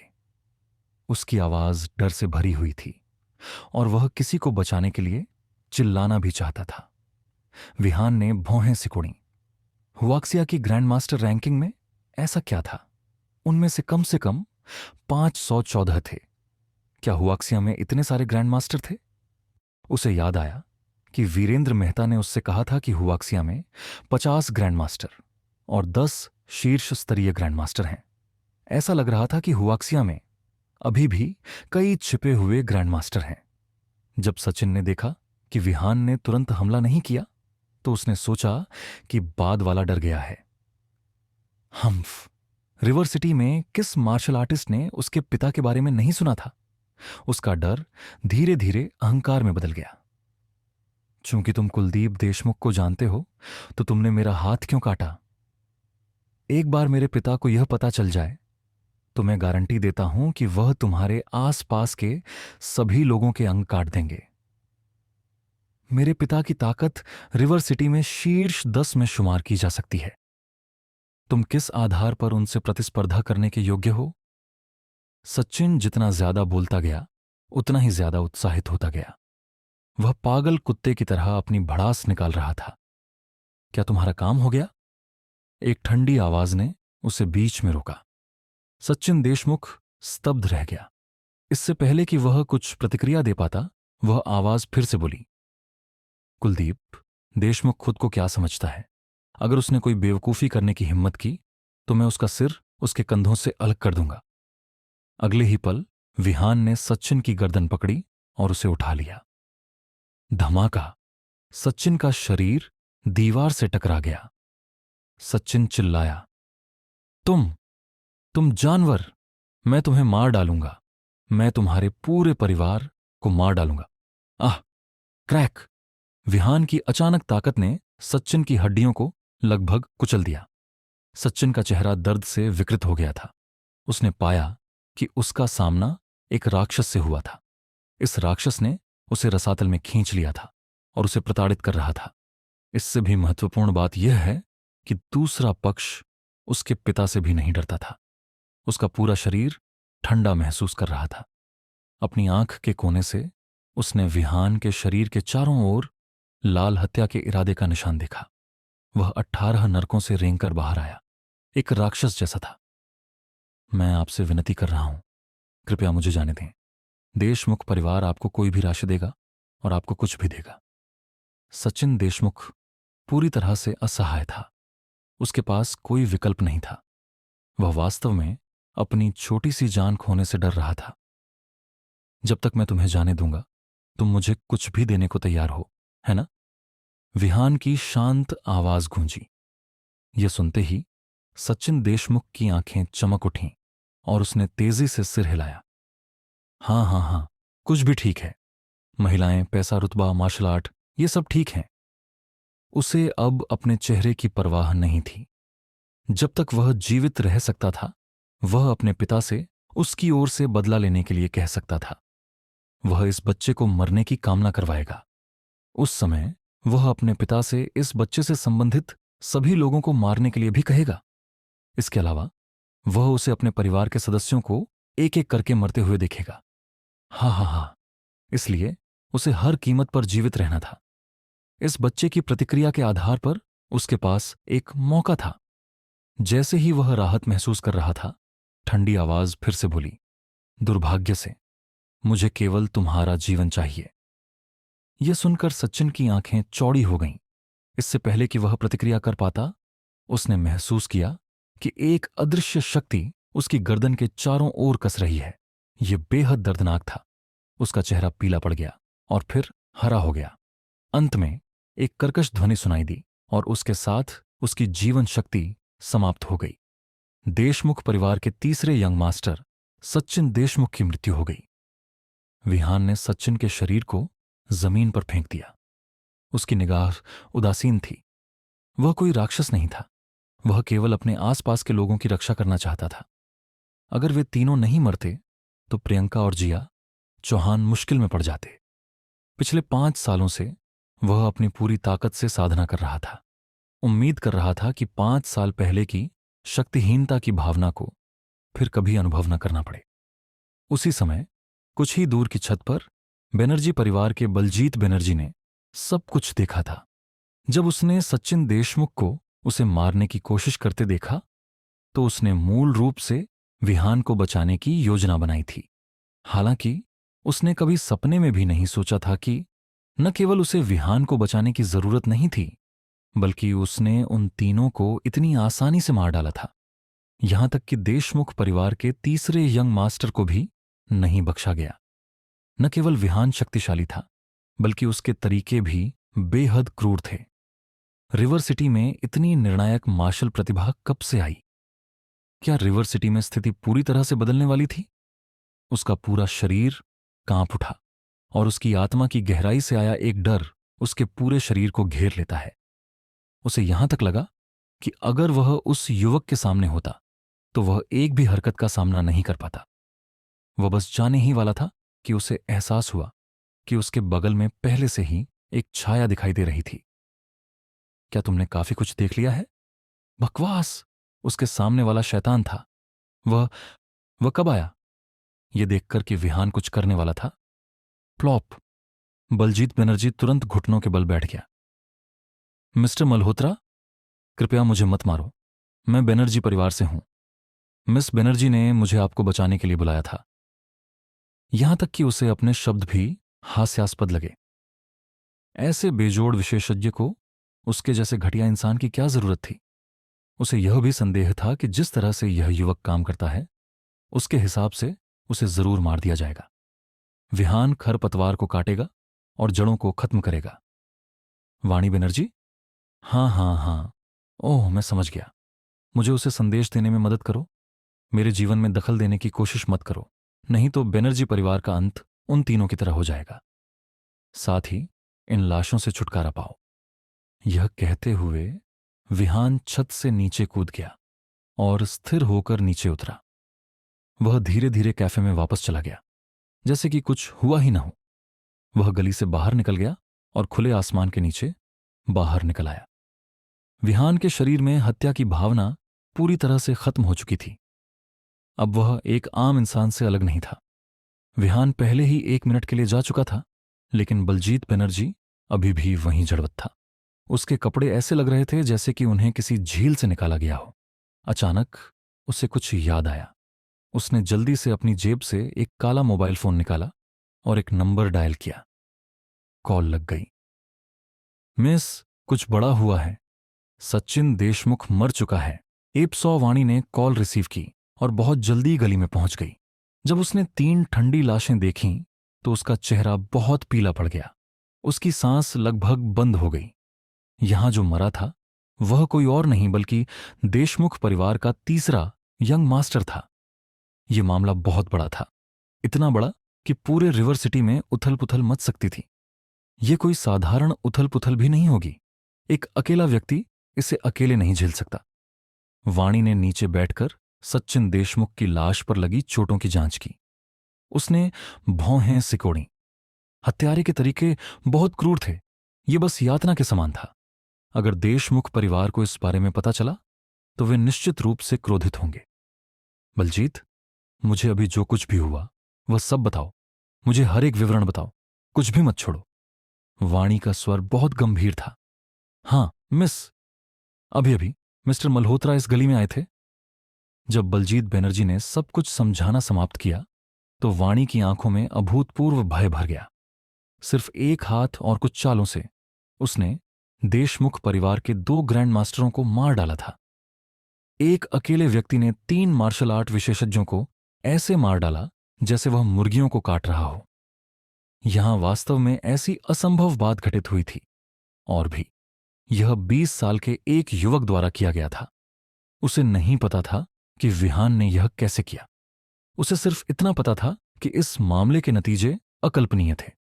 बिना किसी हिचकिचाहट के उसने अपने पिता को फोन किया। चूंकि मामला इस स्तर तक बढ़ चुका था, इसलिए वह इस पर कोई फैसला नहीं ले सकती थी। फोन रखने के बाद वाणी ने बलजीत को निर्देश दिया, शवों का निपटारा करो और फिर देशमुख परिवार के पास किसी साफ सुथरी पृष्ठभूमि वाले व्यक्ति को भेजो। जब वह वापस आए तो भेजे गए व्यक्ति सहित सभी सबूत मिटा दो। बलजीत बनर्जी दंग रह गया। देशमुख परिवार के पास किसी को भेजो? क्या इसका मतलब यह नहीं है कि हम अपने पत्ते टेबल पर रख रहे हैं? वाणी ने तीनों लाशों को देखा और उसकी नजरें बहुत भारी थीं। उसने बुदबुदाते हुए कहा, यह ऐसा कुछ नहीं है जिसमें बनर्जी परिवार हस्तक्षेप कर सकता है। अगर देशमुख परिवार फिर भी विहान के बारे में पता लगाने में कामयाब हो जाता है तो हम सिर्फ खड़े होकर देख सकते हैं। विहान को अपने किए का नतीजा भुगतना होगा। ठीक है मिस। कैफे के अंदर जिया चौहान बोरियत से अपनी कॉफी को बिना सोचे समझे हिला रही थी। जब उसने विहान को फिर से देखा तो उसने राहत की सांस ली।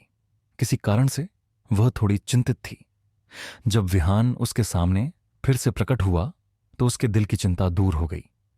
उसने थोड़े गुस्से में कहा, विहान, तुम शौचालय का उपयोग करने में अधिक से अधिक समय क्यों लगा रहे हो? 10 मिनट हो गए हैं। देखो, तुम्हारी कॉफी ठंडी हो गई है। विहान गर्मजोशी से मुस्कुराया। उसका व्यवहार गली के अंदर उसके द्वारा दिखाए गए हत्या के इरादे के बिल्कुल विपरीत था। उसके बाद उसने टेबल पर रखी कॉफी उठाई और एक ही घूंट में उसे खत्म कर दिया। यह नजारा देखकर जिया चौहान की खूबसूरत आंखें चौड़ी हो गईं। वह इतने सालों से जिंदा थी, फिर भी यह पहली बार था जब उसने किसी को कॉफी को पानी की तरह पीते देखा था। विहान ने कप नीचे रखा और जिया चौहान का हाथ पकड़ लिया। उसने इस बात की परवाह न करने का फैसला किया कि वह हाथ थामने को तैयार है या नहीं। जब वे कैफे से बाहर निकले तो उसने एक टैक्सी बुलाई और ड्राइवर से कहा, मिस्टर, कृपया हमें ग्रैंड सिटी अपार्टमेंट कॉम्प्लेक्स ले चलो। उसे नहीं पता था कि इस जगह पर देशमुख परिवार के कोई और सदस्य हैं या नहीं, इसलिए जल्द से जल्द निकल जाना बेहतर था। जब वह कार में था तो उसने रंजीत को एक संदेश भेजा जिसमें उसने जिया चौहान और प्रियंका की सुरक्षा के लिए और लोगों को भेजने के लिए कहा। उसने रंजीत से रिवर सिटी के 3 प्रमुख मार्शल आर्ट परिवारों और तथाकथित ग्रैंड मास्टर रैंकिंग की जांच करने के लिए भी कहा। उसने महसूस किया कि देशमुख परिवार उसकी कल्पना से कहीं ज्यादा परेशानी भरा था। ऐसा इसलिए था क्योंकि हुआक्सिया की प्राचीन मार्शल आर्ट साधना प्रणाली शुरुआती दिनों से ही अधूरी थी। इसे बाहरी बल और आंतरिक बल क्षेत्रों में विभाजित किया गया था, जिसके भीतर प्रारंभिक सफलता, महान सफलता और चरम सफलता के चरण थे। उसके बाद आधे चरण का पारलौकिक क्षेत्र और पारलौकिक क्षेत्र था, जिसे ग्रैंडमास्टर क्षेत्र के रूप में भी जाना जाता था। संक्षेप में 3 प्रमुख क्षेत्र थे, बाहरी बल, आंतरिक बल और पारलौकिक। इन प्रमुख क्षेत्रों के बाद कई छोटे क्षेत्र थे। हालांकि पारलौकिक क्षेत्र के बाद कोई और विभाजन नहीं था। जो लोग इस क्षेत्र में पहुंच गए उन्हें सामूहिक रूप से ग्रैंडमास्टर कहा जाता था। एम्मा मजबूत और कमजोर ग्रैंडमास्टर थे और बाद में किसी ने मजबूत और कमजोर ग्रैंडमास्टर्स के ताकत के स्तर के बीच अंतर करने के लिए हुआक्सिया में ग्रैंडमास्टर्स की रैंकिंग सूची स्थापित की। क्षेत्रों के इस विभाजन के कारण हुआक्सिया की प्राचीन मार्शल आर्ट की ताकत स्थिर हो गई। उनकी प्रणाली वास्तव में उतनी अच्छी नहीं थी जितनी कि उसने साधना की थी। शरीर को तपाकर, आत्मा को खोलना, क्यूई परिवर्तन, एकता, सच्ची आत्मा के क्षेत्र और इसी तरह। इसके अलावा प्रत्येक क्षेत्र को 9 स्तरों में विभाजित किया गया था। यह साधना प्रणाली बहुत स्पष्ट और संक्षिप्त थी। विहान वर्तमान में आत्मा को खोलने वाले क्षेत्र के 5वें स्तर पर था और लगभग 6ठे स्तर पर पहुंच गया था। हुआक्सिया के ग्रैंडमास्टर्स की रैंकिंग के अनुसार उसके लिए शीर्ष 500 में या उससे भी ऊपर रैंक करना कोई समस्या नहीं होनी चाहिए। इस तरह उसे उम्मीद थी कि कुलदीप देशमुख उसे ढूंढेगा। इस तरह वह यह पता लगाने में सक्षम होगा कि पूरी ग्रैंडमास्टर रैंकिंग ताकत के स्तर को कैसे मापती है। आधे घंटे बाद वे दोनों आखिरकार ग्रैंड सिटी अपार्टमेंट कॉम्प्लेक्स में पहुंच गए। प्रियंका, जो पहले ही खाना बनाना समाप्त कर चुकी थी, उन दोनों को एक साथ वापस आते देखकर थोड़ी हैरान हुई, लेकिन उसने इसके बारे में ज्यादा नहीं सोचा। उसने अनुमान लगाया कि वे दोनों शायद लिफ्ट में मिले थे। जब वे खाना खा रहे थे, प्रियंका को अचानक कुछ याद आया और उसने विहान से मजाक किया। छोटे विहान, हमारी सुंदरी जिया का जन्मदिन अगले हफ्ते है। क्या तुमने सोचा है कि उसे क्या देना है जिससे वह मुस्कुराए? जिया चौहान ने भी उत्सुकता से विहान की ओर देखा। विहान ने एक चम्मच खाना उठाया और आधे मन से जवाब दिया, आजकल क्या उपहार देने हैं? मैं उसे बस एक लाल पैकेट दूंगा। जब तक मेरा दिल सही जगह पर है तब तक सब ठीक है। जैसे ही उसने बोलना समाप्त किया, विहान को लगा कि उसके पैर पर कोई चल रहा है। उसने अपना सिर उठाया और देखा कि जिया चौहान की आंखों से चिंगारी निकल रही थी। मैं बस मजाक कर रहा हूं, बस मजाक कर रहा हूं। वैसे प्रियंका, तुम उसे क्या दे रही हो? विहान ने जल्दी से विषय को खुद से दूर कर दिया। प्रियंका ने अपनी बड़ी बड़ी आंखें झपकाईं और जिया चौहान से कहा, एक औरत स्वाभाविक रूप से दूसरी औरत को कुछ उपयुक्त देगी। यह देखकर कि प्रियंका भी उसे चिढ़ा रही थी, जिया चौहान शर्मिंदा हो गई। उसने जल्दी से अपनी चॉपस्टिक नीचे रख दी और प्रियंका की ओर दौड़ी। प्रियंका, मैं अब तुम्हारा सब कुछ ले लूंगी। दोनों लड़कियां इस तरह से खेलने लगीं जिससे विहान की आंखें भर आईं और उसे जवानी के चमत्कारों का आनंद लेने का मौका मिला। कुछ ही देर बाद विहान का फोन बजा। यह एक अनजान नंबर था। उसने भौहें सिकोड़ी और कॉल का जवाब दिया। मिस्टर मल्होत्रा, मैं आयुषी बोल रही हूं।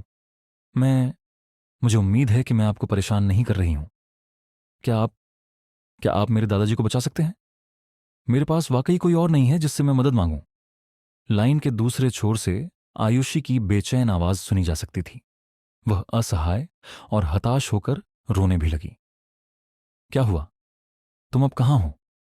विहान ने नीलामी में कई लोगों से सुना था कि मेहता परिवार को एक समस्या का सामना करना पड़ा था, लेकिन उसने यह उम्मीद नहीं की थी कि यह इतनी बड़ी होगी। वह आयुषी के व्यक्तित्व को समझता था। वह उसे तब तक नहीं बुलाती थी जब तक कि यह बिल्कुल जरूरी न हो। मिस्टर मल्होत्रा, मैं मेहता परिवार के विला में हूं, जो 211 जियांगिंग रोड पर स्थित है। मेरे दादाजी। आयुषी अपनी बात पूरी कर पाती इससे पहले ही एक तेज आवाज हुई और अगले ही सेकंड में कॉल खत्म हो गई। कुछ हुआ था। विहान ने अब और संकोच नहीं किया। उसने जल्दी से अपना कोट पहना और दोनों लड़कियों को अलविदा कहने के बाद चला गया। 211 जियांगिंग रोड पर मेहता परिवार का विला चमक रहा था। विहान टैक्सी से उतरा और पाया कि पूरा विला लोगों के एक समूह से घिरा हुआ था। विला से एक बहुत भारी आभा बाहर निकलती हुई लग रही थी। बाहर कुछ कारें खड़ी थीं। जैसे ही वह कार से बाहर निकला, 1 दर्जन से ज्यादा आभाएं उस पर छा गईं। विहान को यह भी महसूस हो रहा था कि छत से उस पर एक बंदूक तान दी जा रही है। अगर वह कोई असामान्य व्यवहार करता तो उसे निश्चित रूप से सिर में गोली मार दी जाती। मेहता परिवार के साथ यहां क्या हुआ था? इतनी बड़ी ताकत कैसे शामिल हो सकती है? हालात को देखते हुए स्थिति पहले ही बेहद गंभीर स्थिति में पहुंच चुकी थी। दोस्तों, चैनल को सब्सक्राइब करो और वीडियो को लाइक करो और डिस्क्रिप्शन में दी गई लिंक पर क्लिक करो और मेरे इंस्टा चैनल को फॉलो करें। इसे मुझे और मेरी टीम को और काम करने और ज्यादा से ज्यादा स्टोरी बनाने और चैनल पर अपलोड करने का मोटिवेशन मिलता है। और लास्ट में एक और बात ऐड करना चाहूंगा कि इतने समय से मैं स्टोरी अपलोड नहीं किया, फिर भी आप लोग चैनल पर बने रहे, इसीलिए आप सभी को थैंक यू मेरी तरफ से, और साथ में सॉरी भी, क्योंकि इतना लंबा इंतजार करवाया और आज से डेली एपिसोड अपलोड होंगे, चाहे एक ही क्यों ना हो। ओके, फिर मैं चलता हूं, फिर मिलते हैं नेक्स्ट एपिसोड में।